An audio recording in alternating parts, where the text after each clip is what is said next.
bersukacita? Puji Tuhan. Kembali pagi hari ini kita siap memuji Tuhan ya. Mari sama-sama bangkit berdiri.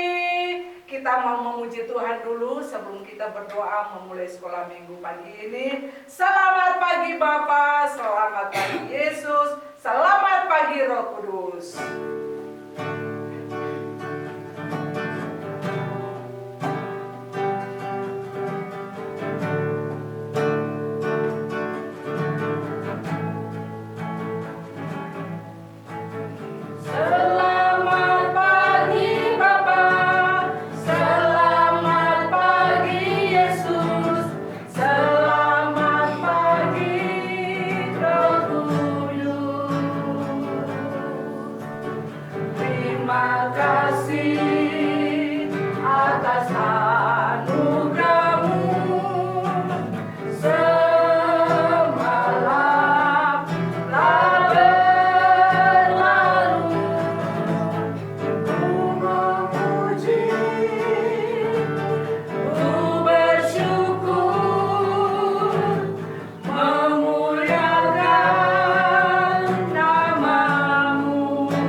Sekolah minggu pagi hari ini, mari kita berdoa.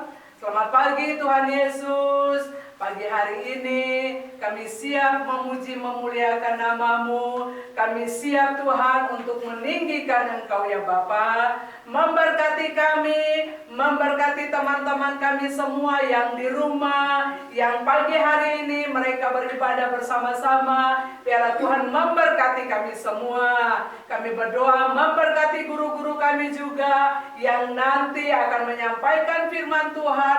Engkau juga pakai mereka. Terima kasih Tuhan Yesus. Kami serahkan ibadah sekolah minggu pagi ini hanya di dalam nama-Mu saja. Haleluya. Amin. Halo teman-teman, siap memuji Tuhan ya. Kita angkat pujian Bapak Abraham.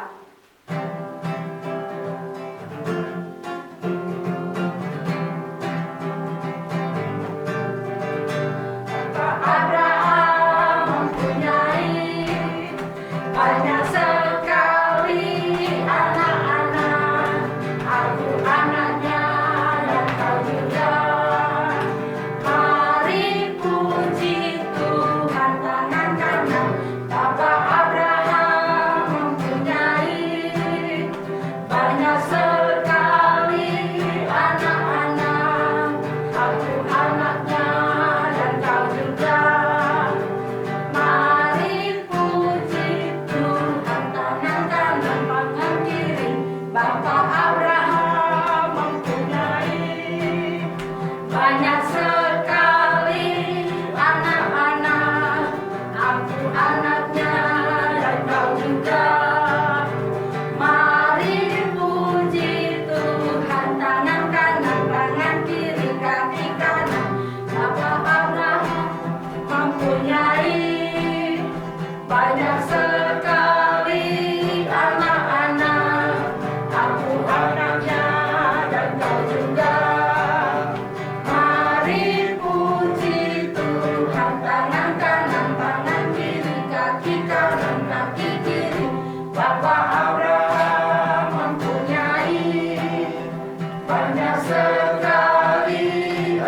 anak-anak, aku anaknya dan kau juga. Mari puji Tuhan, tangan kanan, tangan kiri, kaki kanan, kaki kiri. Tengok atas, Bapak Abraham mempunyai banyak sekali anak-anak, aku anaknya dan kau juga.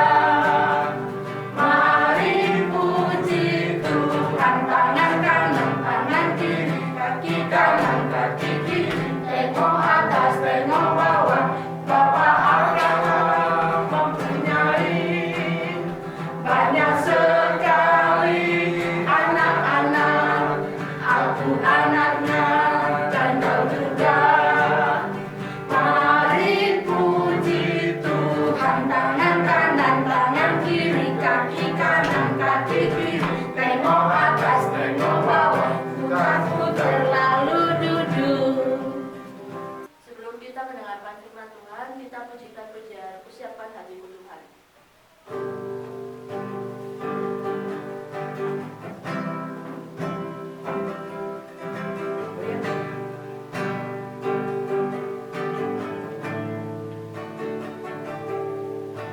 Siapkan hatiku Tuhan, untuk dengar firman-Mu saat ini.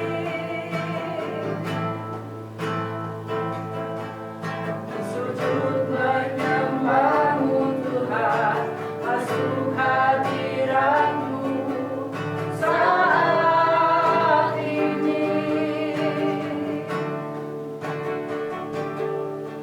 Curahkan urapan-Mu Tuhan bagi jemaat-Mu saat ini. Ku siapkan hatiku Tuhan, ku dengar firman-Mu.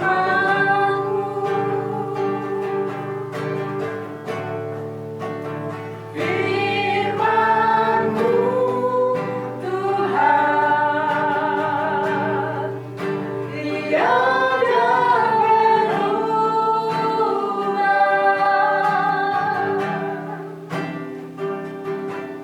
Dahulu, sekarang, selama-lamanya, tiada berubah.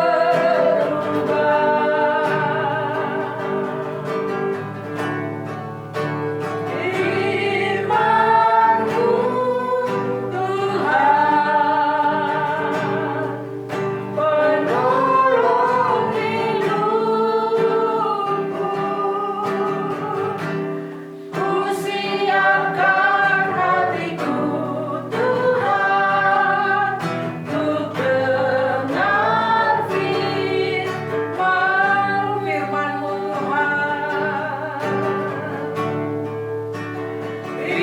Firman-Mu Tuhan, tiada berubah.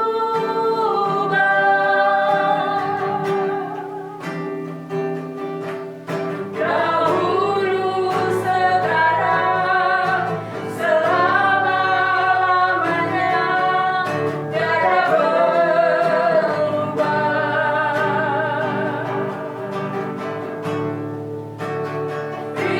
Firman-Mu Tuhan, penolong hidupku.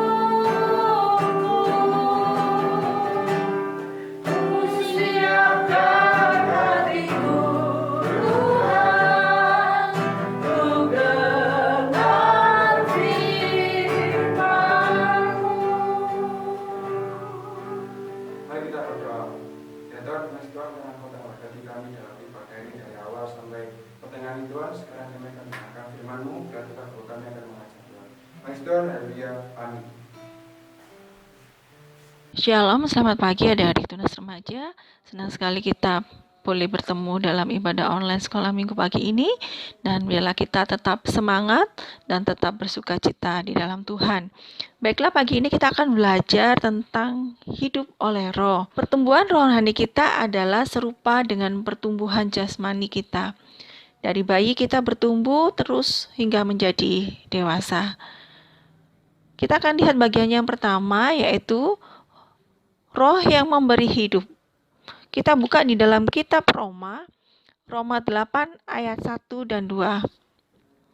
Demikianlah sekarang tidak ada penghukuman bagi mereka yang ada di dalam Kristus Yesus.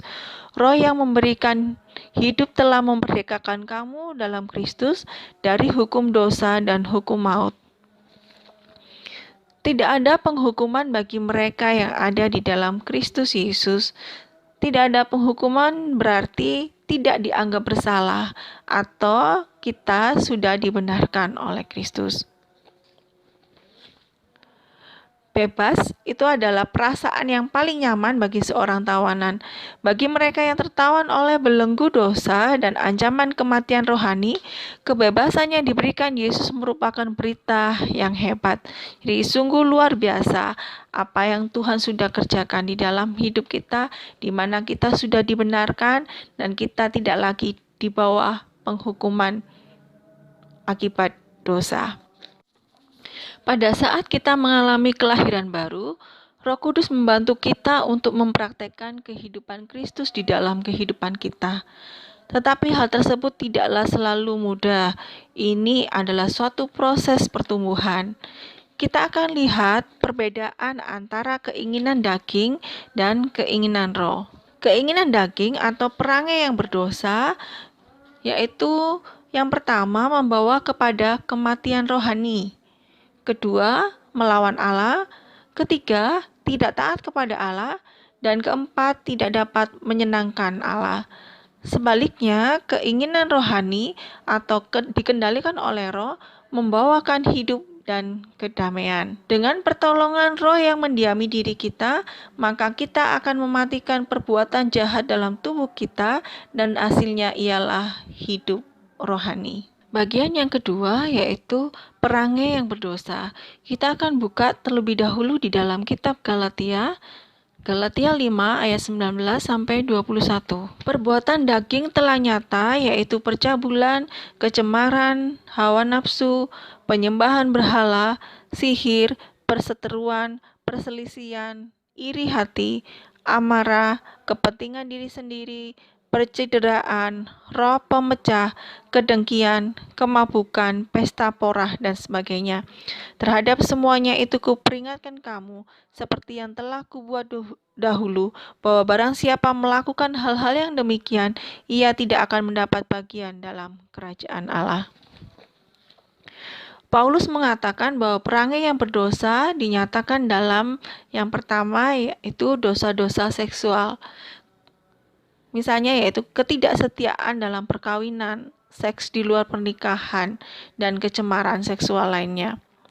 Yang kedua, penyembahan berhala. Penyembahan berhala dan ilmu sihir adalah dua perbuatan yang didaftarkan Paulus sebagai ungkapan perangai berdosa. Yang ketiga, dosa-dosa emosional. Kebencian, kecemburuan, kemarahan, sifat mementingkan diri yang menyebabkan perdebatan dan perpecahan di antara sesama, iri hati, dan pembunuhan.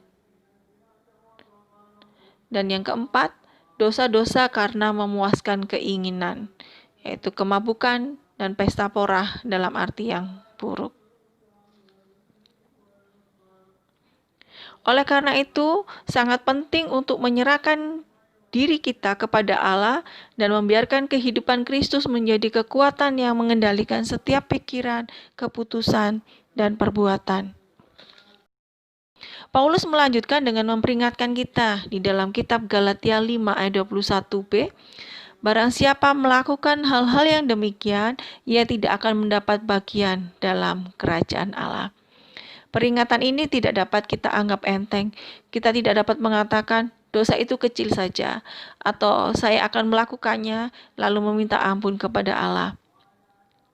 Seperti yang dikatakan Yesus, sesungguhnya jika seseorang tidak dilahirkan kembali, ia tidak dapat melihat kerajaan Allah.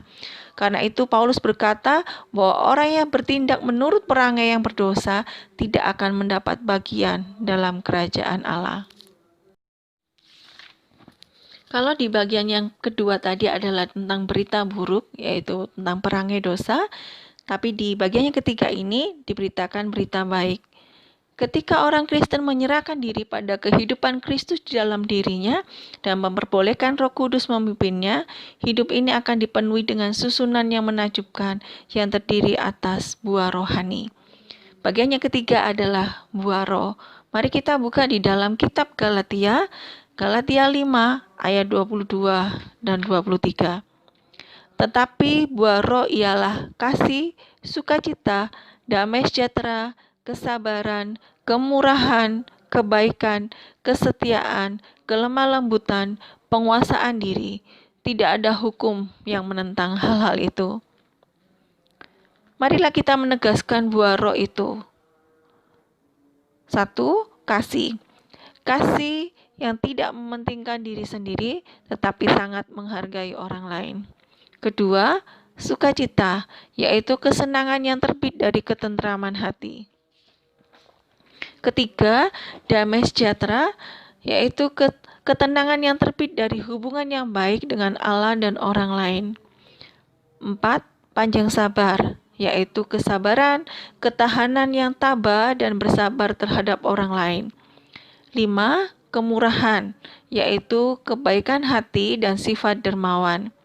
Keenam, kebaikan, yaitu ketulusan dan sifat ramah terhadap orang lain.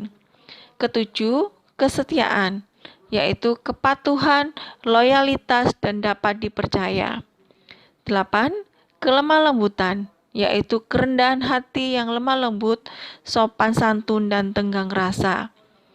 Yang terakhir yaitu penguasaan diri, yaitu pengendalian diri, menahan semua desakan hati dan perbuatan. Yesus pun memberi teladan dalam kehidupannya dalam buah-buah roh ini. Yesus menunjukkan kasih yang tidak mementingkan diri kepada semua orang dengan memberikan nyawanya di kayu salib. Dia memberi sukacita kepada orang yang percaya kepadanya. Dia memberi damai kepada orang yang risau hatinya. Dia sabar terhadap orang yang salah paham terhadapnya. Dari pelajaran ini kita belajar bahwa Roh Kudus dapat mempengaruhi kehidupan kita. Sewaktu kita belajar menyerahkan diri kita kepada Roh Kudus dan membiarkan Dia memimpin kita, kita menemukan berbagai bidang dalam pikiran kita, perasaan kita, dan perbuatan kita yang harus diubah.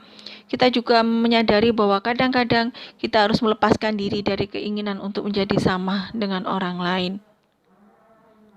Itulah yang dimaksudkan Paulus ketika ia menulis di dalam Galatia 5 ayat 25, ayat terakhir yang akan kita lihat, dan ini juga sekaligus menjadi ayat hafalan kita selama 1 minggu ke depan.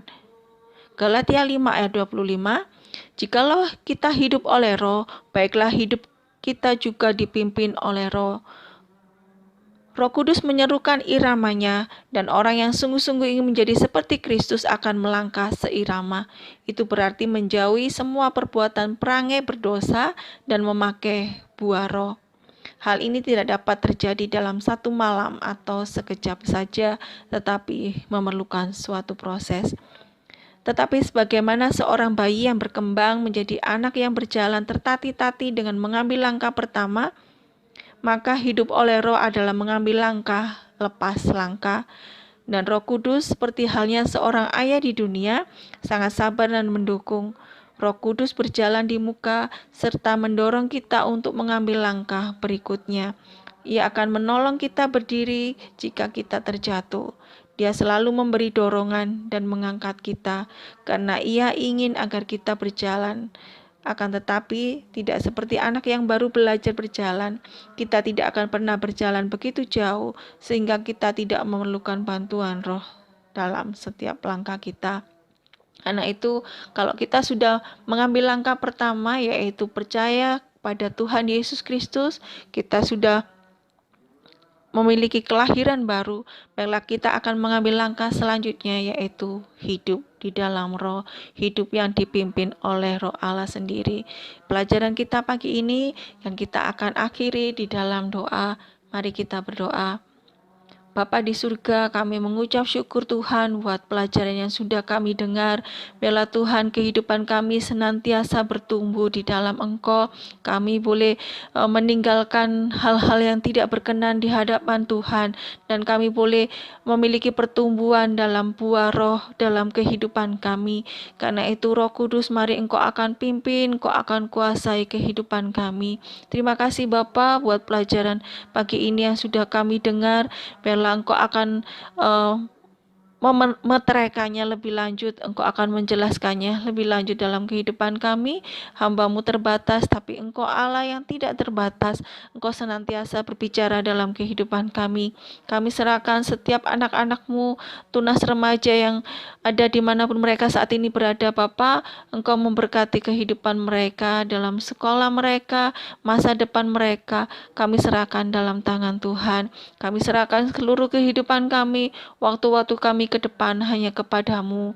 Di dalam nama Tuhan kami Yesus Kristus kami berdoa. Haleluya. Amin. Sampai berjumpa minggu depan.